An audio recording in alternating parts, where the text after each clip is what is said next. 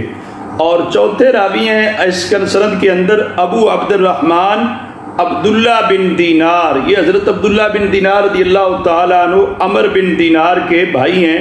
یہ بھی قریشی ہیں، ادوی ہیں، مدنی ہیں، ابن عمر رضی اللہ عنہما کے آزاد کردہ غلام ہیں۔ کے متعلق آتا ہے کہ یہ بھی ثقہ راوی ہیں،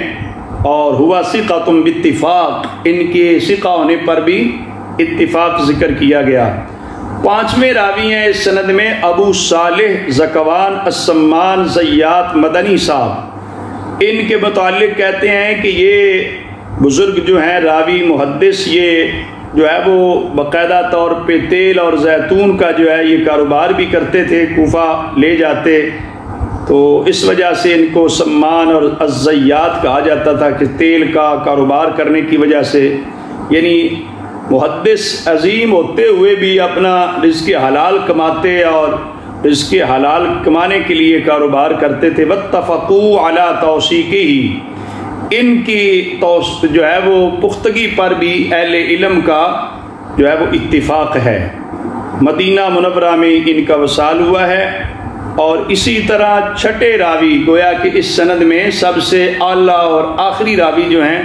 وہ حضرت سیدنا ابو ہریرہ رضی اللہ تعالی عنہ ہیں۔ حضرت سیدنا ابو ہریرہ رضی اللہ تعالی عنہ جو ہیں یہ صحابی رسول ہیں، بڑے جلیل القدر صحابی ہیں، بڑے مشہور صحابی ہیں، اور ان کی کنیت ابو ہریرہ ہے۔ اس کی بھی وجہ بیان کی گئی ہے کہ یہ بچپن میں بلی کے ساتھ کھیلتے تھے تو لوگ ان کو ابو ہریرہ کہتے، بعض نے کہا ان کے والد گرامی نے انہیں جو ہے وہ ابو ہریرہ کہا، اور ایک روایت میں یہ آتا ہے کہ حضور علیہ السلام کی بارگاہ میں یہ آئے تھے، آستین میں انہوں نے بلی اٹھائی ہوئی تھی، تو حضور علیہ السلام نے انہیں ابو ہریرہ کی کنیت عطا فرمائی تھی۔ حضرت سیدنا ابو ہریرہ رضی اللہ تعالیٰ عنہ کو اسی وجہ سے یہ کنیت بڑی پسند بھی لگتی تھی، بڑی پیاری لگتی تھی کہ حضور علیہ السلام سے کنیت ملی ہے۔ حضرت ابو ہریرہ رضی اللہ تعالیٰ عنہ جو ہیں ان کے متعلق آتا ہے کہ یہ جو ہے فتح خیبر کے سال مسلمان ہوئے ہیں، اور ان کی والدہ گرامی، ان کی والدہ محترمہ جو ہے حضور علیہ السلام کی خصوصی دعا کے نتیجے میں مسلمان ہوئی تھی کہ حضرت سیدنا ابو ہریرہ رضی اللہ تعالیٰ عنہ نے حضور علیہ السلام کی بارگاہ میں عرض کیا تھا کہ میری والدہ کے حق میں بھی دعا کیجئے، تو حضور علیہ السلام کی دعا کی برکت سے وہ دائرہ اسلام میں داخل ہوئی تھی۔ حضرت سیدنا ابو ہریرہ رضی اللہ تعالیٰ عنہ کی جس طرح عرض کیا کہ کنیت مشہور ہے، ان کے نام میں بہت اختلاف ہے۔ کہتے ہیں کہ اتنا اختلاف آیا ہے کہ زمانہ جاہلیت یا زمانہ اسلام میں کسی شخص کے نام میں اتنا اختلاف نہیں آیا جتنا حضرت سیدنا ابو ہریرہ رضی اللہ تعالیٰ عنہ کے نام میں اختلاف ہے، بلکہ علامہ عبد البر نے تو کہا کہ 20 اقوال بنتے ہیں کہ ان کا نام کیا ہے، اور یہ علامہ امام نووی رحمۃ اللہ فرمایا 30 سے بھی زیادہ اقوال ہیں۔ اور ایک روایت میں ان کا نام جاہلیت میں عبد شمس تھا، مسلمان ہونے کے بعد ان کا نام عبد الرحمن رکھا گیا، اور بعض عبداللہ بھی کہتے ہیں، عبداللہ یا عبد الرحمن ان کے والد کا نام صخر تھا۔ بہرحال یہ ہے کہ ان کی کنیت ابو ہریرہ ہے، اور جس کی میں وجہ تسمیہ بھی عرض کر دی، کنیت کے ساتھ ہی یہ مشہور ہوئے ہیں۔ یہ حضرت ابو ہریرہ رضی اللہ تعالی عنہ جو ہیں اصحاب صفہ کے یہ مانیٹر تھے، انہیں جو ہے وہ خاص یہ اعزاز حاصل ہے کہ یہ حضور علیہ السلام کی تربیت میں رہے۔ دائرہ اسلام میں داخل ہونے کے بعد انہوں نے کوئی کاروبار یا تجارت یا دیگر جو ہے امور زندگی سر انجام دینے کی بجائے حضور علیہ السلام کی بارگاہ میں ہی رہنے کو انہوں نے اپنا شرف اور اعزاز سمجھا، اور اس کو ترجیح بھی دی، اس کے لیے قربانی بھی دی۔ جس طرح کہ آپ سے کہا جاتا ہے تو آپ فرمایا کرتے تھے کہ جو ہے لوگ کہتے ہیں کہ ابو ہریرہ نے بڑی احادیث مبارکہ جو ہیں وہ یاد کر لی ہیں، روایت کرتے ہیں، تو آپ فرماتے تھے کہ جہاں جو ہے وہ مہاجرین صحابہ اکرام جو ہے وہ تجارت کرتے ہیں، جو انصار صحابہ اکرام ہیں وہ بھی اپنے زمینوں کے کھیتوں کے کاروبار کرتے ہیں، معاملات چلاتے ہیں، تو ابو ہریرہ جو ہے وہ حضور علیہ السلام کی چوکھٹ پر ہی رہتا ہے، حضور کے ساتھ چمٹا رہتا ہے، تو حضور علیہ السلام کے ساتھ زیادہ رہنا جو ہے اس وجہ سے مجھے زیادہ موقع ملتا ہے حضور علیہ السلام سے تعلیم و تربیت کا۔ اور پھر آپ نے یہ بھی ارشاد فرمایا جو کہ جو ہے پتہ چلتا ہے کہ آپ کے پاس جو ہے وہ کس قدر علم تھا، کہ آپ فرماتے تھے میرے پاس علم کے 2 برتن ہیں۔ حدیث شریف میں آتا ہے ایک علم کا برتن تو میں انڈیل رہا ہوں، دوسرا علم کا برتن اگر میں آپ لوگوں کے سامنے کروں تو لوگ میرا حلق کاٹ دیں، اس قدر جو ہے وہ میری شارک کاٹ دیں۔ یہ حضرت ابو ہریرہ رضی اللہ تعالیٰ کا کہنا، اس سے پتہ چلتا ہے کہ کچھ علم کی باتیں ہوتی ہیں جو علم ہوتا ہے لیکن ہر ایک کے سامنے اس کا اظہار کرنا مناسب نہیں ہے۔ جس طرح کہ حضرت میاں محمد بخش صاحب کھڑی شریف والے رحمۃ اللہ علیہ، آپ نے فرمایا نا کہ خاصہ دی گل عامہ آگے نہیں مناسب کرنی، خاصہ دی گل عامہ آگے نہیں مناسب کرنی، مٹھی کھیر پکا محمد کتیاں آگے درنی۔ تو یہ حضرت میاں محمد بخش صاحب رحمۃ اللہ علیہ نے اسی حقیقت کی طرف اشارہ کیا ہے کہ کچھ خاص لوگوں کے لیے خاص باتیں ہوتی ہیں، وہ صرف ان کے سامنے کی جانی چاہیے، ہر ایک کے سامنے کرنا مناسب نہیں ہے، بلکہ میں کہوں گا کہ کچھ اصولی بحثیں ہوتی ہیں، کچھ تحقیقی مسائل ایسے ہوتے ہیں جن کا مدار جو ہے وہ صرف اہل تحقیق کی تحقیق پر ہوتا ہے، اور اس میں کچھ اختلاف رائے بھی ہوتا ہے، وہ کتابوں کے اندر تو مذکور ہوتی ہیں لیکن وہ پبلکلی یا عوام میں وہ لانے کے لیے بڑی احتیاط کی ضرورت ہوتی ہے۔ یعنی حضرت سیدنا ابو ہریرہ رضی اللہ تعالیٰ عنہ کے اس فرمان سے میں یہ نقطہ اخذ کر کے عرض کر رہا ہوں کہ ہمیں بھی پھر چاہیے کہ ہر بات جو ہے نا وہ سوشل میڈیا پہ نہیں کرنی چاہیے، ہر چیز جو ہے وہ اس طرح مجمع عام میں ذکر کرنے والی نہیں ہوتی۔ جو ایک ریسرچ بورڈ میں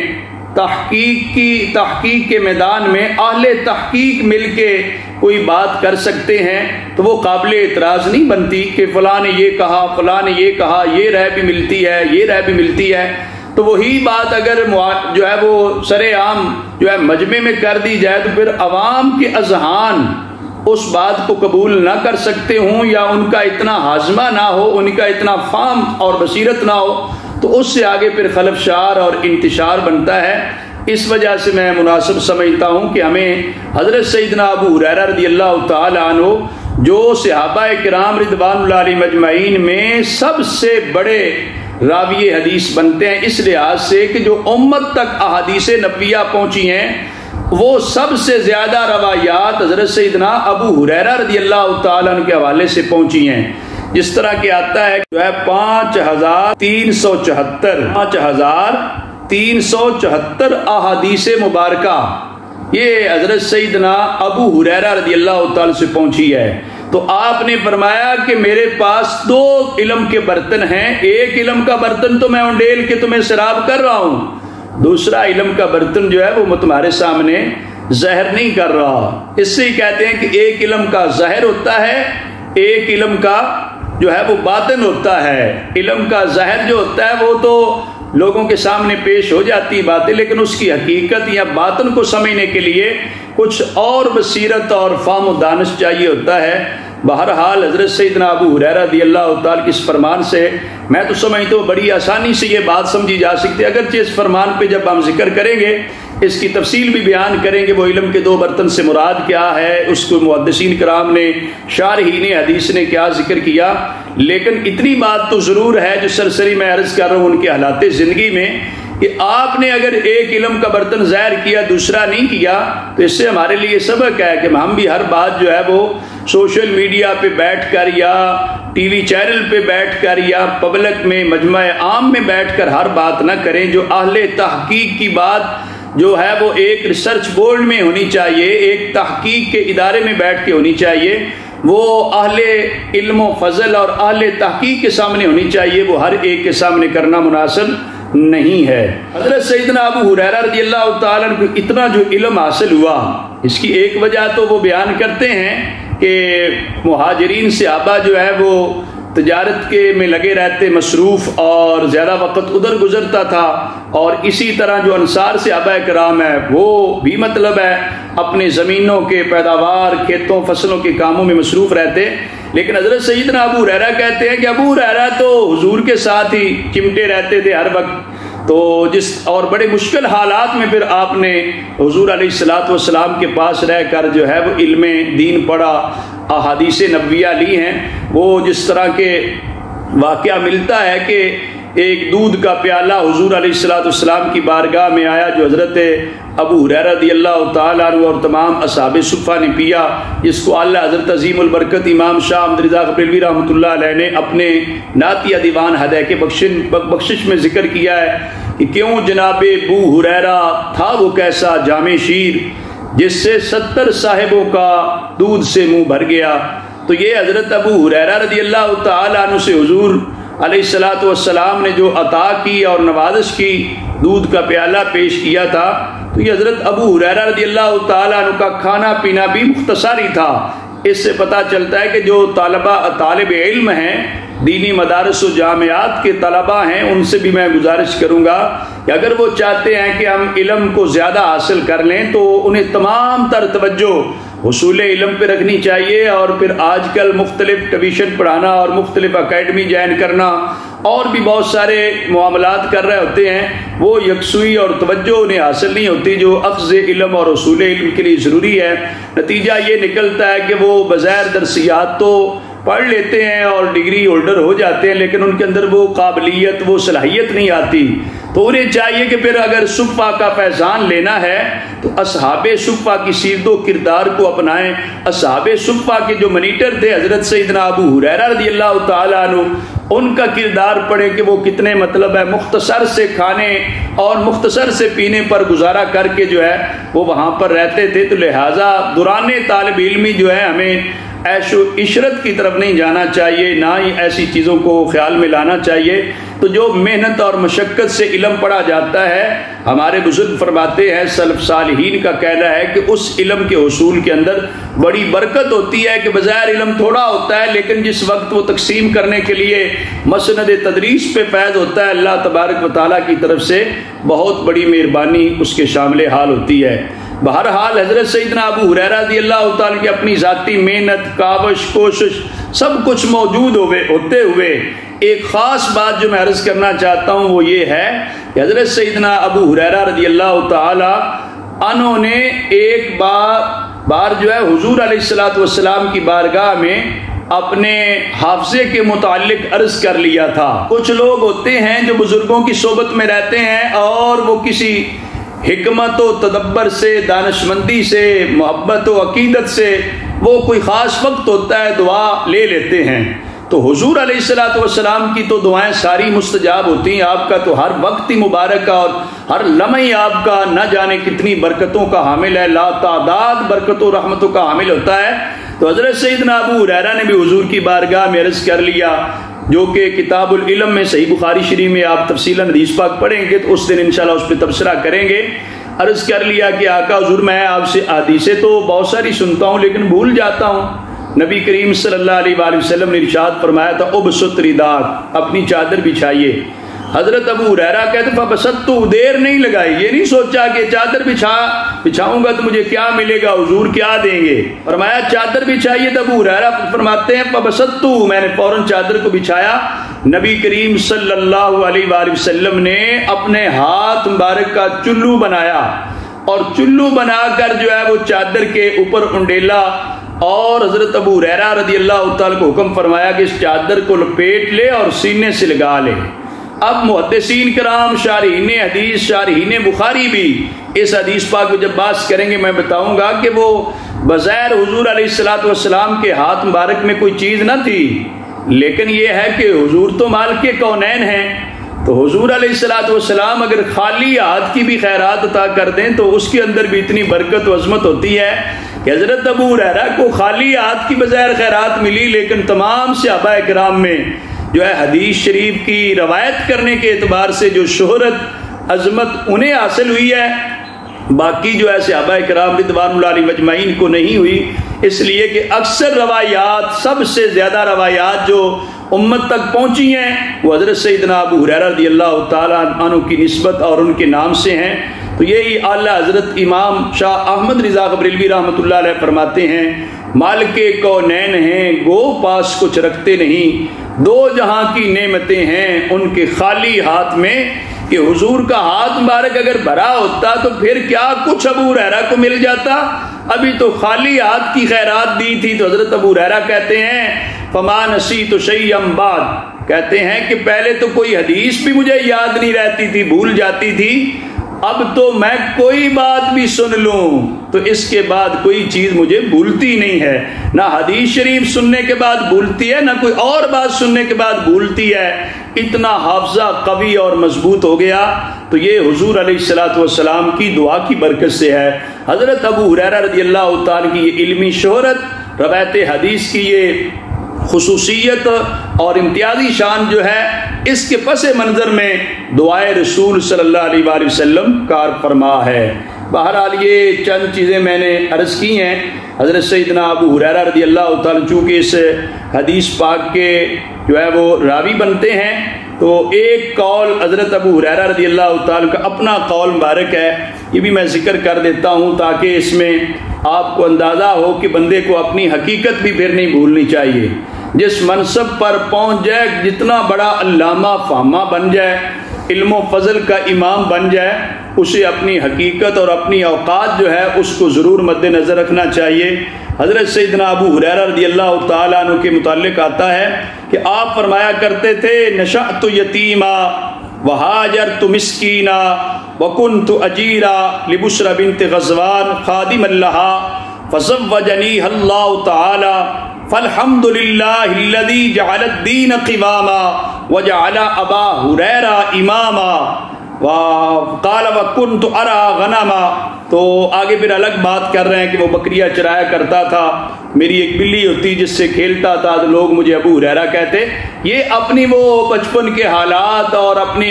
جو ہے وہ ابتدائی زندگی کا تذکرہ کرتے ہوئے یہ کہتے ہیں کہ میں تو یتیمی کے اندر، حالت یتیمی کے اندر میں نے جو ہے وہ پرورش کی ہے، مسکینی کی حالت میں نے ہجرت کی ہے، بصرہ بن غزوان کا نوکر بنا، انہوں نے میری شادی بھی کر دی۔ اس اللہ کا شکر ہے جس نے دین کو پش بنا بنایا،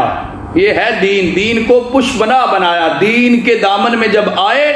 پھر وہ عظمت اور شان ملی جس کا کوئی اندازہ نہیں ہے۔ فرماتے ہیں کہ فالحمد للہ الذی جعل الدین قواما،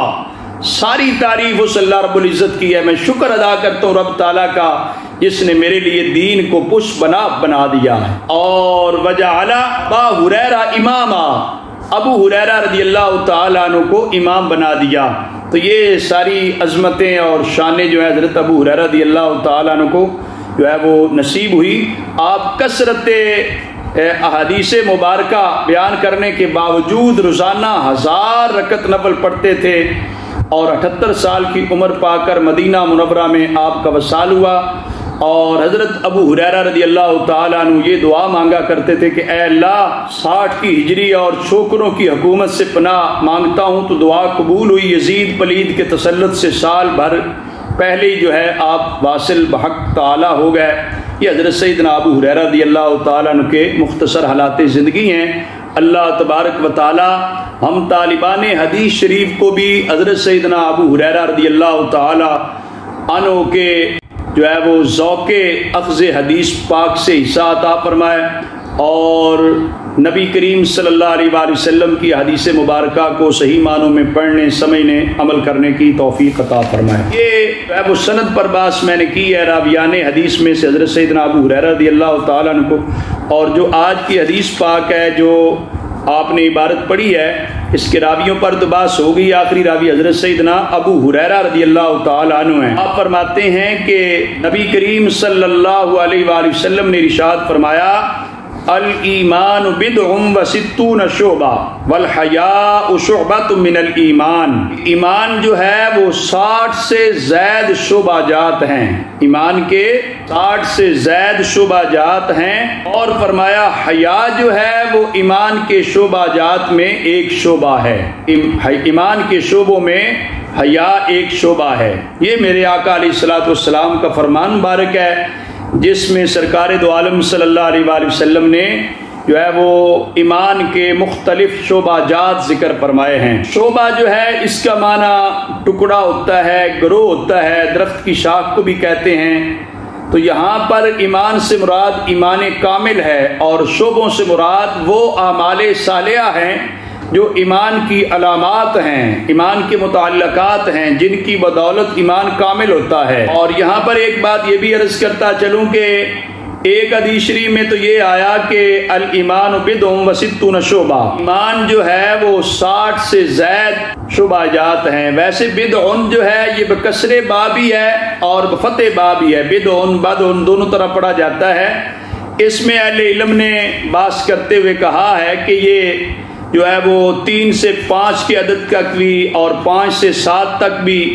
کہا گیا، لیکن زیادہ راجح قول جو ہے وہ یہ ہے کہ 3 سے لے کر 9 تک کا جو عدد ہے اس کو بضع کہتے ہیں۔ تو اگر حدیث پاک میں آپ دیکھیں بضع وستون شعبہ، ستون تو ہو گئے 60، اور بدعن کو 3 مراد لیں سے تو 60 اور 3 63 ہو جائیں گے، اور پھر 4 مراد لیں تو 64 ہو جائیں گے، 5 لیں تو 65، یعنی 3 سے لے کر 9 تک آپ مراد لے سکتے ہیں۔ زیادہ راجح قول جو بدعن کے متعلق ہے، عربی زبان کا لفظ ہے تو اس کی مراد یہ اہل لغت بیان کرتے ہیں۔ تو پھر یہ ہو گیا کہ 63 بھی کہہ سکتے ہیں، 65 بھی کہہ سکتے ہیں، اور جو ہے وہ 69 تک کہہ سکتے ہیں۔ بلکہ ایک روایت یہ بھی ملتی ہے جس کے اندر یہ آتا ہے بدعن و سبعون، 60 کی جگہ 70 بھی ایک روایت میں آتا ہے، 70 ہوتا ہے 70، تو 70 کو اوپر جب 3 4 5 7 ملاتے جائیں گے تو یہ گویا کہ 79 تک جو ہے شبہ جات ہو جائیں گے۔ یہ 2 طرح کی روایات اور بھی جو ہے مختلف جو ہے وہ روایات ملتی ہیں، اور بعض میں تو مطلب ہے زیادہ شعبے بھی ملتے ہیں۔ 319 جو ہے وہ شریعت کے احکام بھی اس طرح ذکر کیے گئے، کچھ خلق ہیں، خلق کا تذکرہ کیا گیا کہ اللہ تبارک و تعالیٰ کے جو ہیں وہ 100 اوصاف ہیں، اس قسم کے جو ہیں، تو ان 100 اوصاف حمیدہ میں سے کوئی ایک وصف کے ساتھ بھی متصف ہو جائے گا تو وہ جنت میں داخل ہو جائے گا۔ تو یہ مطلب ہے مختلف قسم کے جو ہے وہ شعبہ جات ذکر کیے گئے ہیں۔ تو یہاں پر ایک بات پھر یہ کی جا سکتی ہے کہ یہ جو شعبہ جات ذکر کیے گئے یہ تو مطلب مختلف آئے ہیں، جس طرح 60 سے زائد بھی اس کو کہہ سکتے ہیں، 70 سے زائد بھی کہہ سکتے ہیں، تو یہ مختلف ہونے کی حکمت کیا ہے؟ تو اس کی تعیین جو ہے وہ کر دی گئی ہے، تو کیا تعیین مراد بھی ہے یا نہیں ہے؟ تو اہل علم مراد لیتے ہیں کہ یہاں جو ہے نا ان 2 قسم کا عدد مراد جو ہے وہ بیان کرنا، اس سے حقیقت مراد نہیں ہے بلکہ علی سبیل المبالغہ ہے، یعنی جس طرح قرآن مجید میں آتا ہے ان تستغفر لهم 70 مرہ، اگرچہ اگر ان کے لیے آپ 70 مرتبہ بھی بخشش مانگے، مطلب کیا کہ جتنی زیادہ بھی مانگ لیں، جو مشرک آدمی ہے، کافر ہے، اس کے حق میں قابل قبول نہیں ہے۔ تو یہ گویا کہ یہاں پر بھی جو یہ گنتی ہے نا، اس میں بعض اہل علم کہتے ہیں یہاں تکثیر مراد ہے، تعدید مراد نہیں ہے۔ امام بدر الدین عینی صاحب رحمۃ اللہ علیہ نے بھی یہاں پر یہ قول بیان کرتے ہوئے کہا یہاں مراد جو ہے وہ مبالغہ ہے کہ ایمان کے شعبہ جات بہت سارے ہیں، مختلف چیزیں جو ہیں وہ اچھے اوصاف، اچھے اعمال، اچھے عقائد و نظریات، اچھے اخلاق و عادات، وہ ایمان کے شعبہ جات شمار کیے گئے ہیں۔ بہرحال اس کی جو ایک تو یہ جواب ہو گیا کہ یہاں پر جو ہے وہ اس کی تعیین مراد سے بلکہ مبالغہ مراد ہے، علی سبیل المبالغہ کہا گیا ہے،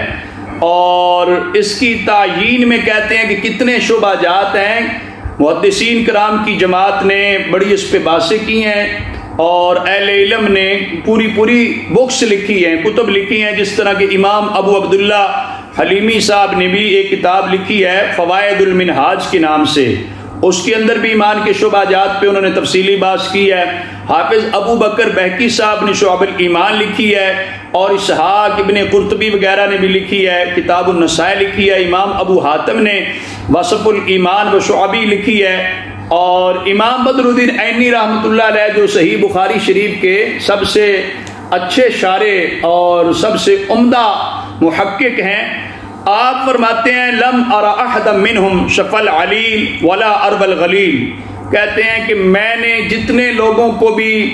ایمان کے شعبہ جات پہ بحث کرتے اور تحقیق کرتے دیکھا ہے، مختلف کتب بھی ان کی دیکھی پڑھی ہیں، تو آپ فرماتے ہیں کہ جتنا کچھ بھی انہوں نے کام کیا ہے نا، وہ اس لائق نہیں ہے کہ کہا جائے کہ ایک لحاظ سے بڑا کامل ہے، مکمل ہے۔ کہتے ہیں کہ میں نہیں دیکھتا کہ کسی نے بھی بیمار کو جو ہے وہ شفا دے دی ہو یا پیاسے کو سیراب کر دیا ہو، ایسے نہیں ہے، تشنگی باقی ہے، اگرچہ ان کی محنت کوشش کاوش بھی بہت اچھی ہے، لیکن پھر بھی فرماتے ہیں کہ ایمان کے شعبہ جات پر جن ائمہ کرام بزرگان دین نے بھی بحث کی ہے تحقیقی طور پر، اس کے اندر پھر بھی کہتے ہیں کہ کوئی کمی باقی ہے۔ تو آپ فرماتے ہیں میں اللہ تعالیٰ کی مدد اور توفیق سے ان شعبہ جات کی تلخیص آپ کے سامنے بیان کر دیتا ہوں۔ تو آپ نے اس میں جو ہے نا وہ تین طرح کی چیزیں بیان کی ہیں۔ ایک فرماتے ہیں کہ اعتقادیات ہیں، جو عقائد و نظریات ہیں، اس کے انہوں نے 30 شعبہ جات شمار کیے ہیں جن چیزوں پر اعتقاد رکھنا چاہیے، جس طرح کہ اللہ تعالیٰ کی ذات پر ایمان ہے، صفات ہیں، اللہ تبارک و تعالیٰ کے ما سوا چیز حادث ہے، ملائکہ پر ایمان ہے، آسمانی کتابوں پر ایمان ہے، نبیوں رسولوں پر، عذاب اور قبر میں سوال و جواب، عذاب قبر پر، یوم آخرت پر، یوم حساب، یوم میزان پر، صراط پر، مختلف چیزیں مطلب آپ نے ذکر کی ہیں۔ انہی ایمانیات کے اندر بھی آپ نے 11ویں نمبر پہ ذکر کی الحب فی اللہ والبغض فی اللہ، اللہ کی رضا کے لیے محبت ہو، یہ بھی ایمان کا ایک شعبہ ہے، اللہ کی رضا کے لیے بغض ہو، یہ ایمان کا ایک شعبہ ہے۔ وَيَدْخُلُ فِي حُبُّ الصَّحَابَةِ الْمُهَاجِرِينَ وَالْأَنصَارِ وَحُبُّ آلِ الرَّسُولِ صلی اللہ علیہ وسلم، آپ فرماتے ہیں کہ اسی کے اندر جو ہے وہ محبت صحابہ، محبت مہاجرین، انصار، صحابہ اکرام، محبت آل رسول صلی اللہ علیہ وسلم، اس 11ویں نمبر پہ آ کر یہ محبتوں کا ذکر ہے۔ تو 12ویں نمبر پہ 12ویں والے کی محبت کا ذکر کرتے ہیں کہ اعتقادیات میں، ایمانیات میں محبت النبی صلی اللہ علیہ وآلہ وسلم، اس میں حضور علیہ السلام کی محبت جو ہے ایمان کا اصل اور جز ہے اور ایمان کی جو ہے وہ کمال ہے۔ وَيَدْخُلُ فِي الصَّلَاةِ عَلَيْهِ وَاتِّبَاعُ السُّنَنِ، حضور علیہ السلام پر درود شریف پڑھنا یہ محبت کی علامت ہے، حضور کی سنت مبارکہ کی اتباع کرنا۔ بہرحال یہ اعتقادیات جو چیزیں ہیں 30، یہ حضرت امام بدر الدین عینی نے فرمایا ایمان کے شعبہ ہیں 30، اور پھر آپ نے جو زبان کے اعمال بنتے ہیں نا وہ 7 شعبہ بنتے ہیں، 30 اور 7 37 ہو گئے، اور پھر جو اعمال بدن ہے نا، دیگر جسم کے اعمال جو ہو سکتے ہیں وہ کہا انہوں نے کہ 40 شعبہ جات ہے، کل یہ گویا کہ 77 شعبہ جات حضرت امام بدر الدین عینی رحمۃ اللہ نے فرمایا فہذی 77 شعبہ، یہ 77 شعبہ جات ہیں جو ایمانیات کے بارے میں بھی ہیں اور جو ہے وہ اعمال کے بارے میں بھی ہے اور اخلاق کے متعلق بھی ہیں، یہ مختلف حوالے سے جو ہے شعبہ جات ذکر کیے ہیں۔ تو پھر اس لحاظ سے گویا کہ جو حدیث شریف ہے 70 سے زائد شعبہ جات، تو وہ بدع سے مراد اگر 7 لیا جائے اور بدع و 70 والی جو روایت ہے اس کے متعلق دیکھا جائے تو حضرت امام بدر الدین عینی رحمۃ اللہ علیہ نے اپنی کوشش سے جو سارے اہل علم کی اس موضوع پر جو ہے وہ جو تحقیق تھی اس کو تلخیصاً ذکر کرتے ہوئے آپ نے جو بیان کیے ہیں وہ 70 شعبہ جات ہیں۔ ہر حال ایک بڑی اہم بات جو حدیث شریف کے متن میں یہاں پہ ذکر ہے، میں اس کی طرف اشارہ کرنا چاہ رہا ہوں کہ میرے آقا علیہ السلام نے اس میں یہ ارشاد فرمایا 60 سے زائد، ظاہر 70 سے زائد ہوئے تو وہ بھی 60 سے زائد تو ہوئے نا، 77 ہے تو وہ بھی 60 سے ہی زائد ہے نا، تو یہ پھر یہ ہے کہ آقا حضور علیہ السلام نے جو علی سبیل المبالغہ یا کثرت کے لیے بیان فرمایا، اس حدیث شریف میں شعبہ جات ذکر کر کے جس ایک شعبے کا ذکر کیا، یہ بڑی اہم بات فرمایا والحیاء شعبۃ من الایمان، حیا کرنا جو ہے یہ ایمان کے شعبہ جات میں سے ایک شعبہ ہے۔ تو یہ حیا گویا کہ ان ایمان کے شعبہ جات میں بڑا اہم ترین شعبہ ہے اور بڑی اس کی اہمیت ہے کہ اس کو جو ہے وہ تخصیص بعد از تعمیم، جو شعبہ جات اجمالی طور پہ حضور علیہ السلام نے ان کا عدد بیان فرمایا، ان کے اندر حیا بھی آ گیا تھا، لیکن حیا کو علیحدہ الگ طور پہ خصوصی طور پہ بیان کرنا، یہ کہتے ہیں تخصیص بعد از تعمیم کے، تعمیم کے بعد جو ہے کسی چیز کو پھر بیان کرنا خصوصی طور پہ اس کی اہمیت کو واضح کرنے کے لیے ہوتا ہے۔ تو اس سے پتہ چلتا ہے کہ سرکار دو عالم صلی اللہ علیہ وآلہ وسلم نے اس حیا کے شعبہ کو کتنی اہمیت دی ہے۔ ویسے تو ایک حدیث شریف میں آتا ہے سرکار دو عالم صلی اللہ علیہ وسلم نے فرمایا شعبہ جات میں سب سے اعلیٰ شعبہ جو ہے لا الہ الا اللہ محمد رسول اللہ، اور اس سے سب شعبہ جات میں کم تر اور ادنا شعبہ جو ہے اماطۃ الاذی عن الطریق، راستے سے تکلیف دہ اذیت دہ چیز کو ہٹا دینا، یعنی ایک حد بیان کر دی۔ سب سے اعلیٰ شعبہ جو ہے وہ اللہ تعالیٰ کی توحید ہے، کلمہ توحید ہے۔ ظاہر کلمہ توحید سے بندہ دائرہ اسلام میں داخل ہوتا ہے اور اسے ایمان کی دولت نصیب ہوتی ہے۔ پھر یہ جو ہے ایک راستے سے اذیت دہ کوئی تکلیف دہ چیز کا ہٹا دینا، یہ ایک کم تر ایک ادنا شعبہ ہے ایمان کے شعبہ جات میں. اس سے یہ بھی پتہ چلتا ہے کہ پھر نماز پڑھنا، زکوٰۃ ادا کرنا، وہ بھی سارے شعبہ جات بڑے اعلیٰ ہیں. لیکن یہ ہے کہ یہ جو رستے سے ایک تکلیف دہ چیز ہٹانا ہے تاکہ لوگوں کے لیے رکاوٹ جو ہے وہ اس کو ہٹا دیا جائے. وہ جس چیز سے پھسل سکتے ہیں وہ ہٹا دی جائے. کوئی گندی چیز ہے، کوئی کانٹا وغیرہ ہے، اس کو ہٹا دینا یہ بظاہر معمولی سا عمل ہے، لیکن یہ ہے کہ اللہ کی مخلوق کے ساتھ جو ہے وہ ایک لحاظ سے محبت ہے، ان پہ شفقت ہے، ان کی خیر خواہی ہے، تو اس کی بہت بڑی افادیت بھی ہے. یہ میں عرض کر رہا تھا کہ والحیاء شعبۃ من الایمان میں حضور علیہ الصلوۃ والسلام نے خصوصی طور پہ حیا کا ذکر کیا ہے. حیا کے متعلق کہتے ہیں کہ اردو میں تو شرم کا لفظ بھی بولا جاتا ہے، اس کو بھی حیا کہہ دیتے ہیں. لغوی معنی میں ہے کہ عیب لگائے جانے کے اندیشے سے بندہ اپنے آپ کو کسی کام سے بچا لیتا ہے کہ میرے اوپر یہ عیب نہ لگ جائے. یہ بھی ایک حیا ہے. شریعت میں حیا کے معنی یہ بنتے ہیں کہ انسان کا وہ وصف جو اسے برائی سے بچنے پر ابھارے اور حقوق العباد کی ادائیگی پر جو ہے وہ کوتاہی کرنے سے روکے. ایسا وصف جو بندے کی ذات میں، شخصیت میں پایا جاتا ہے، جس وصف کی وجہ سے وہ بندہ ڈرتا ہے، بچتا ہے کہ اگر میں برائی کروں گا، برا کام کروں گا، غلط کام کروں گا تو اس کے نتیجے میں میرے اوپر عیب لگ جائے گا. تو اس سے عیب لگنے کے خدشے اور اندیشے کے پیش نظر جو بندے کی اندر کی چیز اس کو بچا کے رکھتی ہے، جو وصف بچا کے رکھتا ہے، اس کو کہتے ہیں حیا. اور اسی طرح وہ اللہ تعالیٰ کے بندوں کے حقوق کرنے میں کوتاہی کرنے سے روک کے رہتا ہے کہ میں اللہ کے بندوں کے حقوق کی ادائیگی میں کوئی کمی کوتاہی نہ کروں تاکہ لوگ مجھے یہ تانا نہ دیں، یہ نہ کہیں. تو یہ بھی ایک لحاظ سے حیا بنتا ہے. بہرحال یہ ایک شعبہ ہے. حیا انسان کو کبھی حق کہنے سے، امر بالمعروف اور نہی عن المنکر سے، کبھی بعض مسائل شرعیہ کی دریافت سے روک دیتا ہے. تو یہ اس میں سوال پھر بن جاتا ہے کہ اس پہ پھر یہ کیسا بھئی حیا جو ہے ایمان کا شعبہ بنا. کبھی تو حیا کی وجہ سے حق بات کہنے سے بندہ جو ہے وہ رک جاتا ہے کہ میرے سامنے بزرگ ہیں، محترم ہیں، اور پھر کبھی کسی وجہ کو شرعی مسئلہ بیان کرتے وقت بھی رک جاتا ہے کہ اگرچہ شرعی مسئلہ ضرور ہے لیکن بیان کرنے سے وہ سمجھتا ہے کہ نامناسب ماحول ہے یا اس سے لوگ آگے کوئی غلط مطلب نکال لیں گے. تو یہ پھر کیسے ایمان کا شعبہ ہوا؟ تو اس کا جواب یہ دیا گیا کہ یہاں حیا کے شرعی معنی مراد ہیں، اور حیا شرعی کبھی ان چیزوں سے نہیں روکے گا بلکہ ابھارے گا. اس لیے کہ ضرورت کے وقت حق بات کہنا، امر بالمعروف اور نہی عن المنکر نہ کرنا، جو حکم شرعی نہ معلوم ہو ان کا پوچھنا واجب ہو جاتا ہے. اسے جاننے کی کوشش نہ کرنا شرعاً کبھی اور گناہ ہوتا ہے. جو حیا ان چیزوں سے روکے وہ شرعی حیا نہیں ہے. عرف میں تو اسے حیا کہتے ہیں لیکن وہ شرعی حیا نہیں ہے. خلاصہ یہ ہے کہ یہاں حیا سے مراد شرعی حیا ہے. تو شرعی حیا جو ہوتا ہے وہ تو گناہ اور کبھی سے بچنے کی کوشش ہوتی ہے. تو وہ لہذا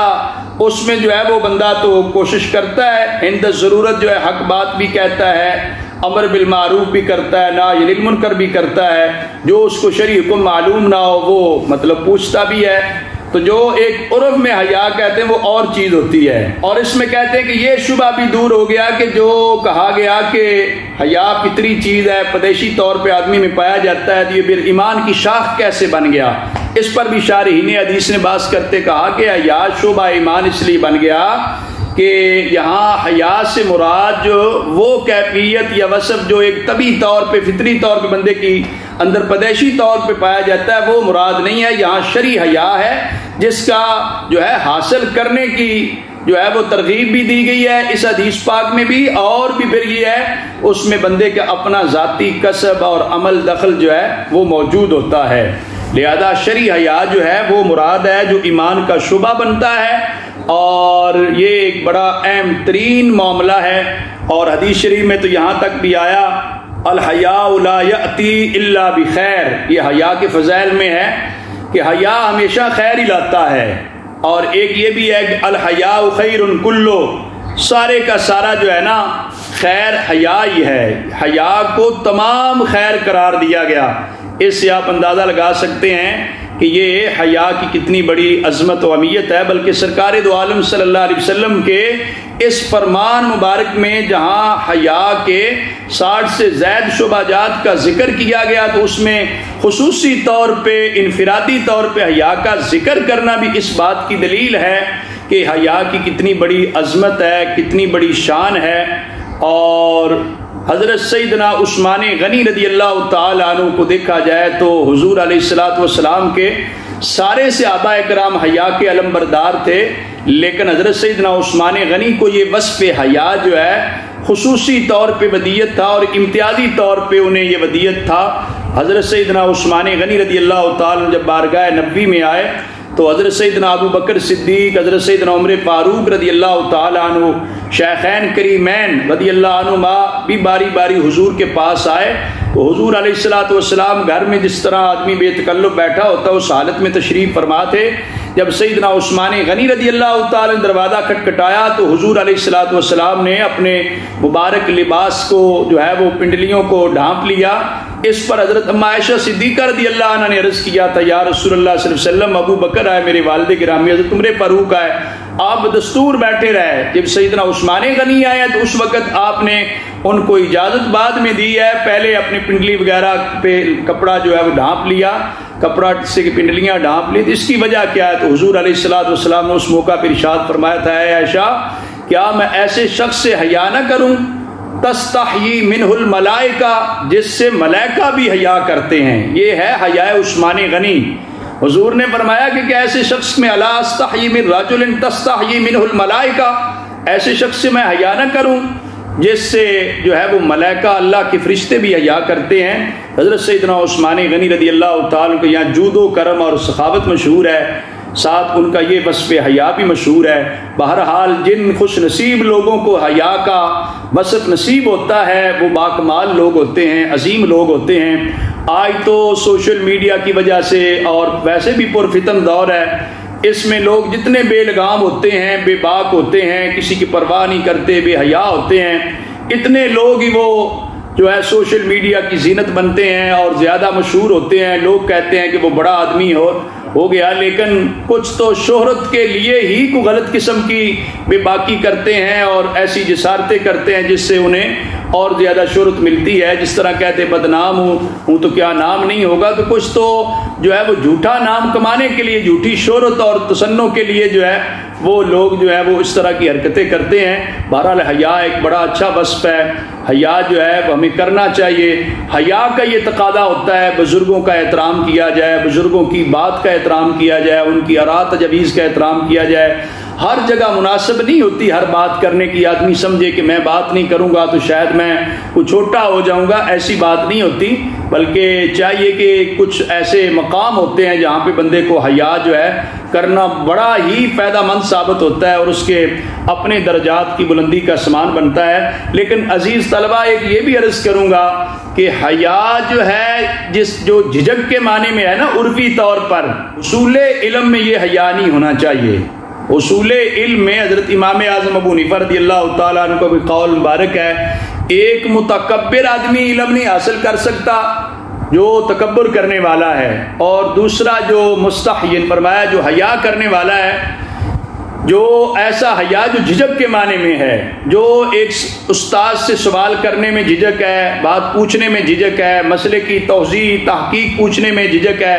تو ظاہر ہے یہ اخذ علم اصول علم میں مانع اور رکاوٹ ہوگی۔ تو باقی جو شرعی طور پہ حیا ہے وہ تو بڑا ضروری ہے نا، وہ نہ کرنے والے کو بے حیا کہتے ہیں، اور حدیث شریف میں تو اتنی سخت قسم کی وعید آئی ہے بے حیا لوگوں کے لیے، اذا لم تستحی فاصنع ما شئت۔ حضور علیہ الصلوۃ والسلام نے فرمایا جب حیا نہیں کرتا تو جو چاہے کرتا، پھر گویا کہ پھر تیرے باقی سارے کام بظاہر اچھے کام بھی کرے گا تو بے حیا بننے کی وجہ سے تیرے ان کاموں کی قبولیت نہیں ہوگی، وہ اللہ کی بارگاہ میں شرف قبولیت نہیں پائیں گے، ان کی برکت نہیں ہوگی، تجھے فائدے مند ثابت نہیں ہوگے، کام اچھے ہوں گے لیکن بے حیائی کی وجہ سے ان کاموں کو قبول نہیں کیا جائے گا۔ تو لہذا ہمیں شرعی طور پہ باحیا بننے کی کوشش کرنی چاہیے۔ عام طور پہ حیا کا تذکرہ ہوتا ہے تو مسلمان خواتین کے جو ہے وہ ذہن میں آتی ہیں، ٹھیک ہے مسلمان خواتین کے لیے جو ہے وہ حیا ضروری ہے، اسی طرح مسلمان جو مرد ہیں ان کے لیے بھی ضروری ہے۔ قرآن مجید میں اگر آپ دیکھیں تو دونوں طرح کے احکام ملتے ہیں۔ قل للمؤمنین بھی آیا ہے کہ اے پیارے حبیب علیہ السلام آپ مومن مردوں سے فرما دیں کہ وہ اپنی نگاہ نیچی رکھیں، اپنی شرمگاہوں کی حفاظت کریں، اور قل للمؤمنات بھی آیا ہے کہ اے پیارے حبیب علیہ السلام آپ مومن عورتوں کو ارشاد فرما دیں، جس سے پتہ چلتا ہے کہ حیا کا تعلق جو ہے یا حیا شریف وہ سب کے لیے، مرد و زن کے لیے، مردوں کو بھی حیا کرنا چاہیے اور مسلمان خواتین کو بھی حیا کرنا چاہیے، اپنی نگاہوں کی حفاظت کرنی چاہیے، اپنی زبان کی حفاظت، اپنے اخلاق و عادات کے اندر بہتری اور پاکیزگی لانی چاہیے۔ یہ آج کی حدیث شریف کا جو درس دیا، اللہ تعالیٰ کے حضور دعا کرتا ہوں کہ اللہ تبارک و تعالیٰ مجھے اور آپ سب کو نبی کریم صلی اللہ علیہ وآلہ وسلم کے فرمان مبارک پر جو عمل کی توفیق عطا فرمائے اور ہمیں حقیقی طور پہ حیا نصیب فرمائے، اور پھر جو اس حدیث نبوی کے اندر حیا کے شعبہ جات کی طرف اشارہ کیا گیا، ان تمام شعبہ جات کے اندر ہمیں اللہ تبارک و تعالیٰ وافر حصہ عطا فرمائے۔ آخر دعوانا الحمدللہ رب العالمین۔